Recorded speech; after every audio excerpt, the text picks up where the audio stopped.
तो दालों का जो टोटल है वो भी 221.71 से बढ़ के 230.22 लाख टन हो गया। और ऑयल सीड्स भी अगर इसमें जोड़े जाएं, तिलहन की फसलें, तो वो भी 384 लाख मीट्रिक टन से बढ़कर 416 लाख मीट्रिक टन हो गया। 384.40 से बढ़ के 416.69 लाख टन। अगर आप ओवरऑल देखेंगे, खरीफ का राइस चावल 1206.79 लाख मीट्रिक टन।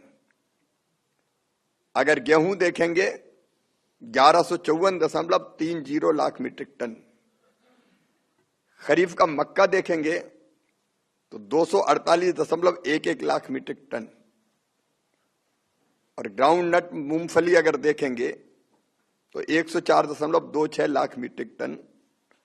और सोयाबीन भी 151.32 लाख मीट्रिक टन। ये ऑल टाइम हाई है। इस साल का ये जो उत्पादन है ऑल टाइम हाई, एक रिकॉर्ड है। तो हमारा उत्पादन बढ़ रहा है, इसलिए अन्न के भंडार भी भरे हैं, लेकिन हम यहां रुकना नहीं चाहते। हम अपने देश की जरूरत भी पूरा करेंगे, और भारत चूंकि विश्व बंधु भी है तो दुनिया के कई देशों को भी मदद करेगा। और हमारा तो सपना और संकल्प है एक दिन भारत को फूड बास्केट ऑफ वर्ल्ड, दुनिया का फूड बास्केट बनाना है। और इसलिए हम लोगों ने तय किया खरीफ की फसल के लिए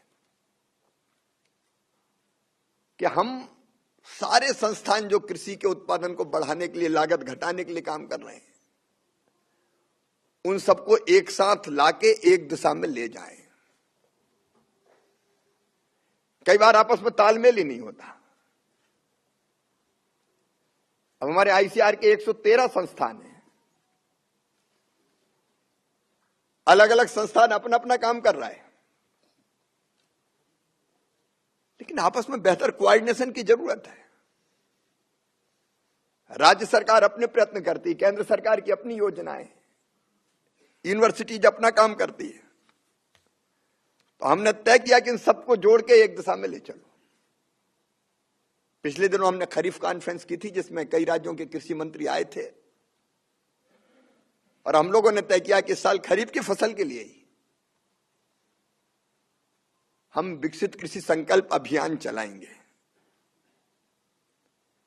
अभी हमारे जो रिसर्च होते हैं, 16,000 वैज्ञानिक हैं हमारे पास, सब रिसर्च के काम में लगे हुए हैं। लेकिन अभी रिसर्च यहीं से तय होती है, जो पुरानी रिसर्च है उसी को आगे बढ़ा रहे हैं। हम देखें तो कि ये रिसर्च आज के लिए उपयोगी है कि नहीं है। किसानों के सामने समस्या क्या है, उनके लिए जरूरी रिसर्च कौन से है। और इसलिए हमने तय किया कि डिमांड ड्रिवन रिसर्च होनी चाहिए। हमने ये अभियान बनाया। इस अभियान में हम 2170